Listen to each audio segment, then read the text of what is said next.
ng mga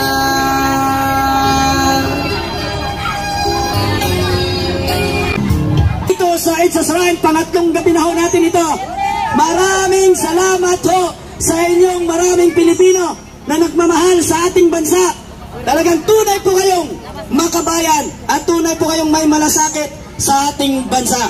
Nandiyan na ba si Captain Beltran? Maningil na po tayo kay Marcos! Maningil na po tayo kay Bongbong Marcos! Ito na po ang panahon na sama-sama po tayong magmarcha at singilin ang kaba ng bayan na kanilang nilustay. Pumunta po kami dito para suportahan ang Duterte at ang mga Pilipino at Pilipinas. Dahil kitang-kita namin, marami nang lumabas, marami na kami nakita, lahat ng kabataan na apektuhan na. Dahil hindi lang ako ang Pilipino ang naapektuhan, kundi lahat, milyon na Pilipino ang naapektuhan dahil sa droga.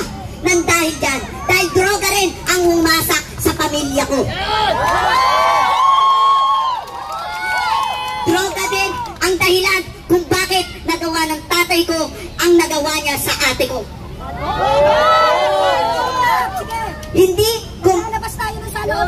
Hindi ko nahayaan na yung mga ginawa ni Marcos dahil sa droga na yan, siya ang pasimuno. Dahil alam namin na mga kabataan at alam din namin na magsasalita sila kung ano na naman ang sasabihin nila, ginagamit kami mga kabataan para lang magpaingay. Hindi kami ginagamit at hindi kami papayag na magpagamit.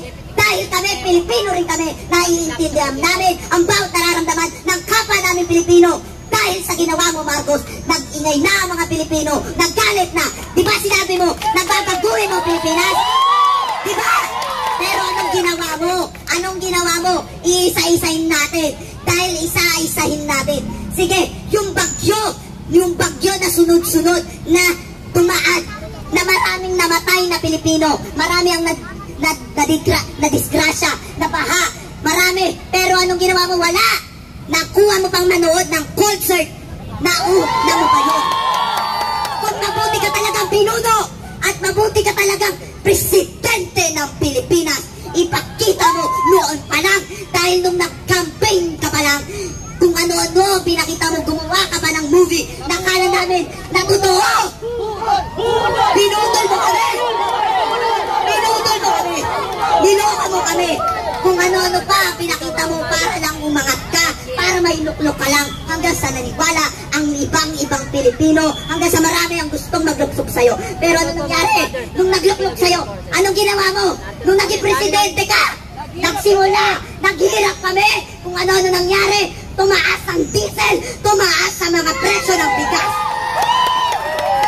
Kaya kami nagagalit sa'yo, lalo na kaming mga kabataan, na umanga sa'yo, lalo na ako, na akala ko mapapabuti mo ang Pilipinas. Pero anong ginawa mo? Kundi na droga na lumagkanap sa buong Pilipinas. Kaya nananawagan ako sa'yo sa Republika ng Pilipinas, sa buong Pilipinas, sa Malacanang, na uulitin ko, mag-resign ka na! Mag-resign ka na! Mga kababayan kong Pilipino, sabay-sabay nating isigaw. Mag-resign! Mag-resign! Mag-resign! Mag-resign! Mag-resign! Mag-resign! Sisigaw natin! Duterte! Duterte! Duterte! Duterte! Duterte! Ito na lang ang sasabihin ko sa iyo, Marcos, lalo na sa Malacanang. Alam namin na akala mo kaming mga kabataan, porket kabataan ay kailangan asikasuhin ang mga pag-aaral. Alam namin yun. Alam namin yun. Pero bakit gano'n naapektuhan di kami? Dahil bakit? Dahil kasama ang pamilya namin sa naapektuhan sa droga na yan.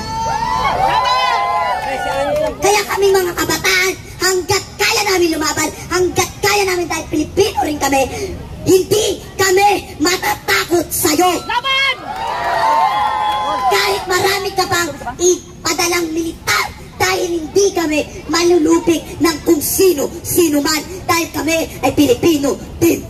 Kaya wag kang magtaka kung bakit hanggang ngayon nagagalit sa'yo, dahil katulad ng ginawa mo sa isang katulad naming mga Pilipino, lalo na mga kabataan, kung ano-ano na lang nangyari sa mga kabataan. Dahil doon din sa nakatira kami, ay maraming mga nagdodroga, maraming kaming narinig na nag-aabutan ng droga, hanggang sa nalaman namin, hanggang sa nakita namin.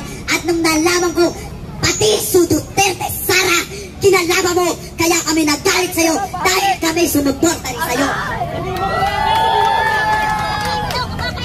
Alam mo kung bakit nangyari sa dati ko? Alam mo kung anong nangyari? Dahil sa droga na pinalaganap mo. Kinahasa ang ate ko na nawala sa bisyo. Nang dahil sa bisyo sa droga. Yun ang dahilan ng droga. Kaya bakit kami sa iyo maniniwala na bakit ka maniniwala sa mga pinapadala mo na trolls kami? Trolls sa mga Pilipino? Pinabayaran? Hoy! Baya ka naman sa balat mo! Hindi kami bayaran! Hindi kami bayad! Hindi kami bayad! Hindi kami bayad! Hindi kami bayad! Hindi kami bangag!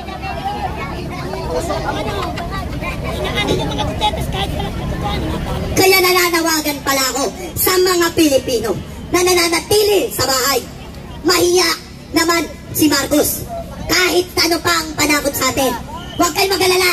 Suportado kayo na buong Pilipino. Lumabas na kayo, mga kapwa namin Pilipino, lalo na mga magulang nyo. Huwag kayong matakot na akala nyo mapapama mga anak nyo. Kaming bahala, lalo na ako magpapatunay. Ako magpapatunay sa inyo na kami ang susuporta sa'yo, lalo na ako. Ikaw bata ka, nanonood ka. Alam ko nanonood ka dahil maraming lumaganap na social media. Alam namin kung bakit kami galit. Dahil hindi namin din gusto gawin to. Pero dahil sa ginawa mong meeting, kung ano-ano, alam mo, nagalit na sa'yo. Umpisa pa lang, nagagalit na sa'yo. Hinintay lang namin na bumawi ka sa dulo. Pero anong ginagawa mo? Wala! Hanggang sa naggalit na. Hindi ba sabi mo, tigre ka? O sige, nananawagan ako sa'yo. Pumunta ka, magpakita ka sa buong Pilipinas. Para na sa ganun, kung tigre ka talaga, ipakita mo sa amin. Dahil nalaman namin na talagang tigre ka. Dahil nilamon mo kami. Pero hindi kami magpapalamon sa'yo ng buong buo. Dahil kaming mga Pilipino, marami na kaming napagdaanan. Dahil kami isang matatag na Pilipino. Kami ay babangon ng babangon